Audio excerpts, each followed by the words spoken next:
Estamos iniciando o programa Papo Aberto pela TV Canção Nova. E obrigado por você estar comigo nessa hora e partilharmos juntos esse momento de conversa, de bate-papo, porque a minha convidada já está aqui. A convidada desse bloco é juíza do Tribunal Eclesiástico da Igreja Católica.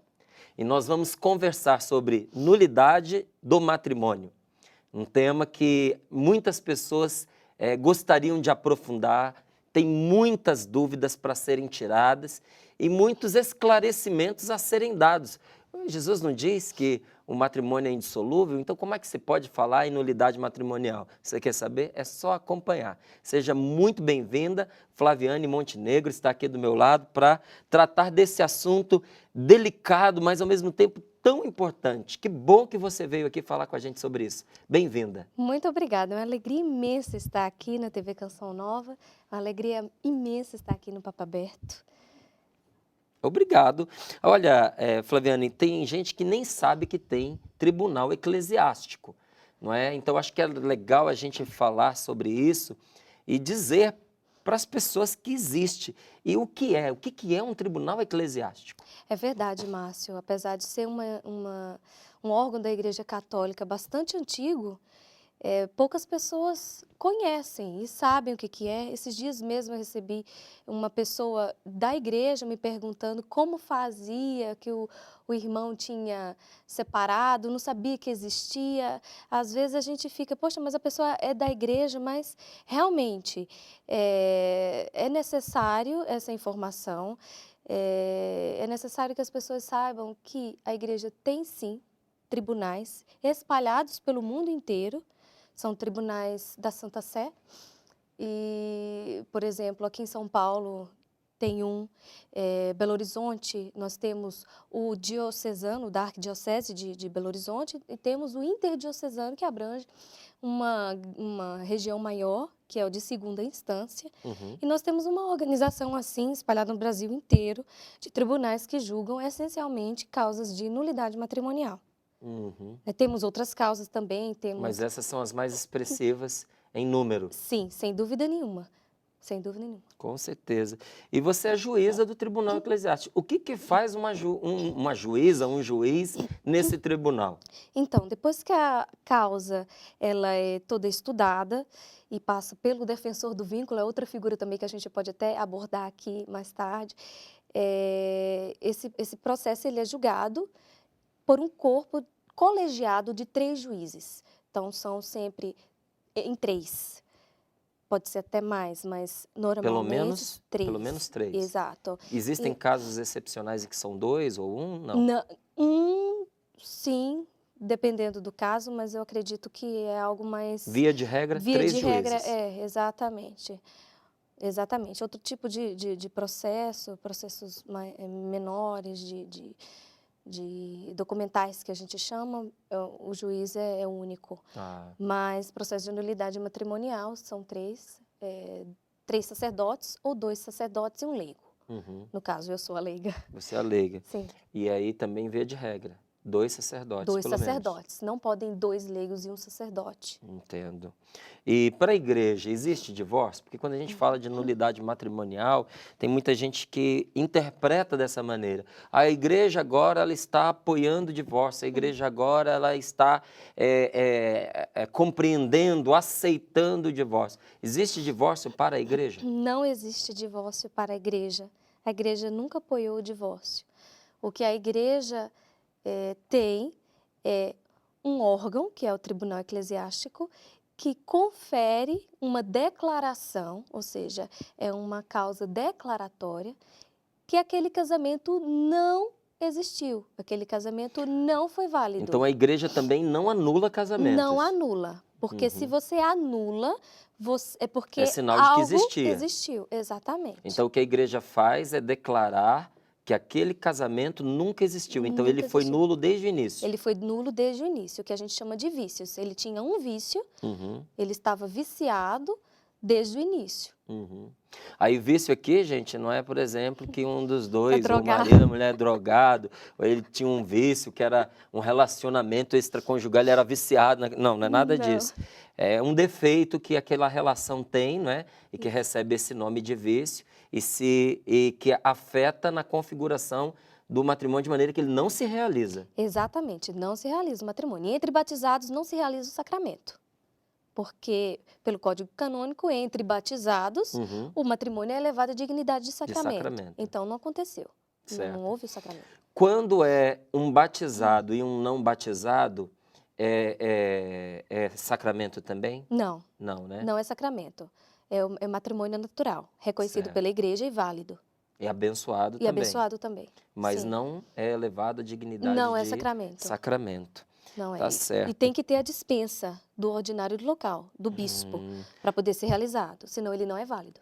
Olha, entendi. Então, se uma pessoa, não vou nem dizer se apaixona, se ela passa a amar uma outra na qualidade de cônjuge e ele não é um batizado, e essa pessoa deseja se unir a esse cônjuge em matrimônio, ela precisa ter uma dispensa no caso dele não ser batizado. Sim, se ele não Senão, quiser. não é válido. Isso, se ele não quiser ser batizado. E olha, em ressalva que esse batismo, ele não precisa ser só na Igreja Católica, porque a Igreja Católica, ela reconhece o batismo de outras igrejas, irmãs nossas, evangélicas. Certo. Agora, dá exemplos para nós, Flaviane, de casamentos que não aconteceram. Não é? O que pode interferir de maneira, por exemplo, que um casamento não aconteça? Vamos a um exemplo bem básico e bastante corriqueiro. Aquele adolescente que engravidou, os dois eram adolescentes e os pais providenciaram o casamento e obrigaram a casar, sendo que não era da vontade da pessoa. Porque a gente sabe que para existir não só um matrimônio, mas pensa em qualquer ato jurídico, qualquer negócio, qualquer contrato, qual é o fator elementar de um contrato, de algo para ele existir? É a vontade. Se aquela vontade ela não existe, Márcio, aquele matrimônio não vai existir. Então, se a pessoa não queria, mas ela foi obrigada, ela foi levada a aquilo, aquele casamento ele não vai existir. Né? Ou então, algumas outras pessoas se casam, por exemplo, na ilusão, se não dá certo, separa. Como muitos hoje pensam. Essa ideia, na base desse vínculo, ela pode ser causa de nulidade? Pode sim, porque o matrimônio, vamos pensar num tripé, um banquinho de 3 pés, ele tem 3 bases. Se nós tirarmos qualquer dessas bases, ele vai cair. Então, ele não vai existir. Então, uma dessas bases é a indissolubilidade. Você tem que saber que o matrimônio na Igreja Católica, ele é indissolúvel. Ou seja, você só tem uma vez. E tem que ingressar nele com a intenção de fazer valer esse preceito. Exatamente. Se você não tiver intenção, se não der certo, separa, você está excluindo necessariamente dessas 3 bases do matrimônio. Uma é a indissolubilidade, a outra, os filhos, a prole, ou seja, se você não quiser ter filhos, se filhos não fazem parte do seu plano, não é por hora, não é que você vai casar agora e você vai ter filhos agora, mas se não fazem parte do seu plano de vida, os filhos, é bom rever, porque o matrimônio, ele se for constatado isso, é nulidade. É nulidade, em si, e se a pessoa excluir a unidade do sacramento. Quando você casa, você tem que pressupor que você vai ser um com aquela pessoa. Aquela pessoa vai ser único, vocês dois serão uma só carne. Então, automaticamente, a gente tem que estar fechada ao quê? Às outras pessoas. Então, se aquela pessoa casa na ideia de que, não tem problema se eu for infiel, entendeu? Ela então, não fala com o cônjuge, mas ela tem dentro de si a ideia de um casamento aberto. Aberto, exatamente. Então, aquela pessoa que já tem outros casos no namoro, no noivado, entendeu? E se casa e não leva em consideração essa fidelidade, sim. Então, uma pessoa, por exemplo, que entra no matrimônio, no casamento, sabe que o cônjuge quer ter filhos e aceita a ideia, mas na verdade não aceita. Ela simplesmente não discute, mas dentro do coração dela, ela tem a clara intenção de que ela não vai engravidar ou não quer que a esposa engravide. Ou faz até uma cirurgia para não engravidar a esposa. Esse casamento é nulo. É nulo. Olha, é que nulo, interessante. sim. É nulo, sim. Agora, complicando um pouquinho as coisas, Flaviane, na questão do consentimento. A gente percebe, por exemplo, se eu não me engano é isso, na nossa lei civil, não é? Se uma pessoa mantém relações sexuais com uma jovem com menos de 14 anos, já é pressuposto aí um estupro, não é? Uma violência por causa da idade que essa criança tem, menina tem, não é? E, se eu não me engano, não é? Pressupõe-se até violência, então é um crime assim, qualificado, porque mesmo que a criança consinta, na hora do julgamento pressupõe-se que pela idade houve algum tipo de constrangimento. Isso põe em evidência que a vontade das pessoas às vezes é muito fraca, não é? O consentimento ele não, às vezes não está claro, não é? Qual é a diferença, por exemplo, entre uma pessoa de 14 e de 15 anos? Não é muita a distância. Não. Ela já sai desta lei, mas dentro dela essa situação do consentimento ainda não amadureceu. E às vezes tem gente que entrou no matrimônio acreditando que consentiu. Mas existia uma série de forças que limitavam a liberdade daquela pessoa no ato do consentimento. O Tribunal Eclesiástico consegue penetrar essas coisas? Sim. A gente precisa, inclusive, porque são vários os casos que chegam nessa seara. Por exemplo, para o matrimônio na Igreja Católica ser válido, a idade mínima para as mulheres é de 14 anos e dos homens de 16 anos. Se não tiver dispensa, não vai existir, justamente porque se pressupõe essa falta de maturidade para dar um consentimento pleno. Um consentimento pleno. Ocorre que, em que pese haver pessoas que têm a idade para casar, o psíquico dela não acompanha essa idade. Então ela tem maturidade física. Mas não tem psicológica. Não tem maturidade psicológica. Não tem maturidade. E eu vou ainda além. Hoje a nossa sociedade ela está cultivando pessoas cada vez mais velhas e menos preparadas para o matrimônio. Então, a pessoa é mais madura em idade e menos madura cada vez mais. Sim. Emocionalmente, psicologicamente. Sem dúvida nenhuma, principalmente por conta de tudo que nós estamos vivendo, essa turbulência de pensamentos, crise de princípios, crise de valores, morais, né? Entendeu? Essa sociedade que a gente pode chamar de plastificada, descartável.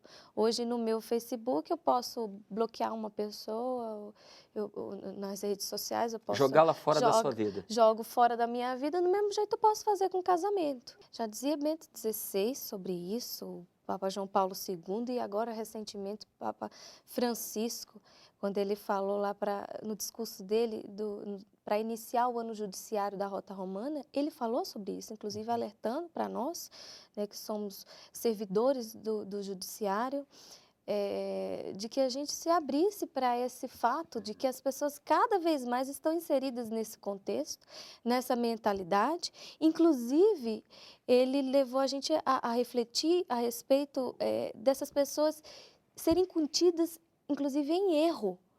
Porque antigamente era muito mais fácil você casar com uma mentalidade de casamento é um só, que tem que ter filho, que você tem que viver o resto da vida com aquela pessoa, que você tem que lutar para aquilo. Era normal na nossa sociedade de antes.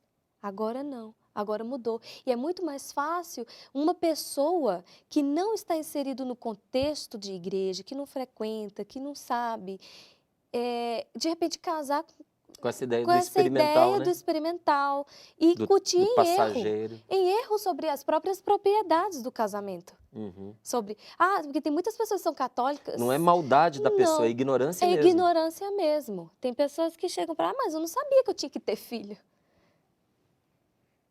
Mas eu não sabia que tinha que ser para o resto da vida. Agora, olha, eu vou dizer uma coisa para você, Flaviane, a importância desses cursos de noivos, desses dias preparatórios para o casamento, porque eu sei que não é o lugar ideal para que se fale desses assuntos, mas é um lugar onde também precisa se falar desses assuntos, porque é o momento mais próximo ao ingresso no matrimônio.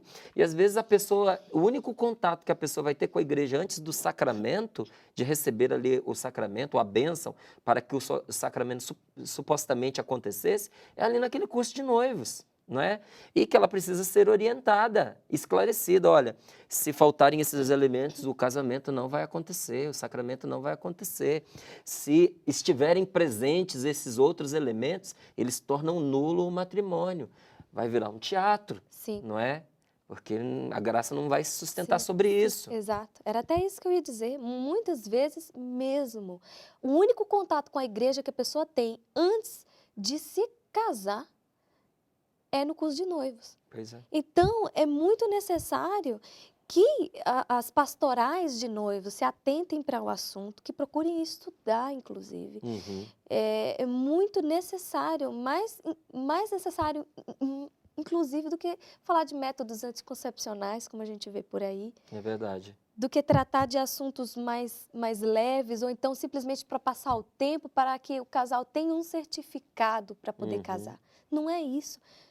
Ou aliviar as tensões, né? Ou aliviar as tensões. Pré-matrimoniais, né? O casamento está chegando, a pessoa está angustiada, Sim. aliviar as tensões, né? Não. Não é isso. É sério a proposta de um Muito. curso de noivos. Muito sério. Pois é. O que caracteriza um casamento de segunda união, Flaviane? É um casamento, o próprio nome diz, Uhum. a pessoa se casou na igreja, viveu como marido e mulher. Não vamos entrar no assunto de nulidade ou não, mas fato, a pessoa se casou na igreja, aquele casamento veio a fracassar, são os chamados casamentos fracassados, Uhum. e a pessoa se une matrimonialmente com outra pessoa, aliás, se une em casamento com outra pessoa, não matrimônio, que matrimônio é o sacramento na igreja. Uhum. Em que casos a nulidade ela é negada? Quando não se constata, quando não se tem prova suficiente de que houve aquele capítulo de nulidade pelo qual está sendo estudado o processo. Ou quando se constata que a validade, que na realidade aquele casamento ele foi válido, foi fracassado, mas ele existiu. Ele teve todos os elementos necessários, simplesmente chegou um tempo que ele fracassou, né? Às vezes por causa de falta de cuidado, Às vezes por falta de investir na própria vida familiar, Exato, muitas pessoas, inclusive que nos procuram nos tribunais, elas têm a falsa ilusão de que simplesmente porque se separaram, elas têm o direito de casar na igreja. Mas a gente explica e muitas pessoas já entenderam que uma coisa é um matrimônio nulo. Outra coisa é um matrimônio que existiu, que teve todos os seus elementos, que teve razão de existir. E que não está nas mãos do tribunal eclesiástico tornar nulo. Não é nem questão de querer ou não querer. Não é questão de querer. A gente até diz, a gente gostaria de ajudar, mas a pessoa tem que ser responsável pelos seus atos, concorda? Claro. Você casou, você formou uma família, muitas vezes teve filhos, muitas vezes viveu anos, mas por falta de interesse ou cuidado. Cultivar o amor. Cultivar o amor. E aquele casamento, ele fracassou. Muitas pessoas já chegam no tribunal, muitas vezes são a parte demandada, que diz, não, eu não quero que meu matrimônio seja declarado nulo, porque ele existiu. Ele existiu, eu queria me casar e tudo. E, enfim, o matrimônio existiu. Mas não significa que aquela pessoa vai ser excluída da igreja. Né? Ela pode participar de outras formas. Pode participar, a esperança da vida eterna está com todos. A igreja orienta para que, inclusive, participe, tenha uma vida cristã, para dar exemplos aos filhos, à sociedade, entendeu? Ou então, se a pessoa ainda não buscou o tribunal eclesiástico, por que não? Pois né? Busque, né? Busque, veja, pergunte. Eu penso que pior do que você receber uma resposta positiva ou negativa é a dúvida. A dúvida, isso. A dúvida ela é terrível, não é? Porque se você chegar lá e leva a sua situação, o seu caso, e o tribunal eclesiástico, ele declara, esse casamento foi nulo, você pelo menos agora sabe o que fazer. Você tem liberdade para contrair um novo vínculo, não é? Ou retomar esse relacionamento de uma outra forma, não é? De uma maneira mais séria e mais transparente. ou se o tribunal eclesiástico declara que esse casamento, esse matrimônio existiu, você já sabe que existem parâmetros que você deve obedecer para também permanecer na comunhão com Deus e com a igreja. Sem Não é dúvida. verdade? E é muito importante a gente esclarecer e realmente a gente firmar nesse ponto que a igreja não exclui, A né? pessoa tem as portas abertas para Para participar, participar, né? Mas existem as regras da com igreja, certeza. né? Agora, Existem. uma pergunta, Flaviane, tem algumas coisas que as pessoas em geral têm como dúvida. Por exemplo, adultério torna nulo o matrimônio? Depende. Se esse adultério, ele faz parte daquele vício que nós falamos no início, ou seja, se aquela pessoa não tem a intenção de ser fiel desde o Foi início, infiel no namoro, foi infiel no noivado, exato, entrou no matrimônio com a intenção de continuar com o relacionamento paralelo, é nulo. é nulo, sim, com a intenção, ou simplesmente se deixa levar. Muitos homens, uma mentalidade até machista, eles falam, dizem, se eu não tenho em casa, eu tenho fora de casa. Uhum. Então, busca fora. Então, não tem já a intenção de manter aquele vínculo, aquela unidade com aquela pessoa. Agora, casaram bem, se amaram, vieram os desgastes próprios do matrimônio e por imaturidade, por não saber lidar com essas circunstâncias, acabaram se afastando e aí cada um vivendo ali de uma forma fechada, isolada, solitária, egoísta. Um deles começa um relacionamento adúltero. Isso torna nulo o matrimônio? Eu vou dizer, depende também, não pelo adultério, Uhum. mas por uma palavra que você usou, imaturidade. Porque se for comprovado que aquela pessoa, e daí entra no assunto que a gente já abordou, que aquela pessoa possuía maturidade psíquica, que aquela pessoa não estava preparada para um matrimônio, que aquela pessoa não sabia lidar com as vicissitudes de uma vida em comum, eu vou dizer sim. Uhum. Mas, se a pessoa estava preparada e por uma falta de cuidado, simplesmente deixou esfriar o matrimônio, deixou de regar a planta do amor e deixa simplesmente acontecer, aí eu não. vou dizer não. Com certeza. Porque uma infidelidade no decorrer do matrimônio, um episódio único, ele não vai... Não anula. Não vai macular, né? graça A de forma Deus. como ele foi constituído. Com certeza. E ausência de relações sexuais, isso torna nulo o matrimônio? Depende também. Depende também. Depende também.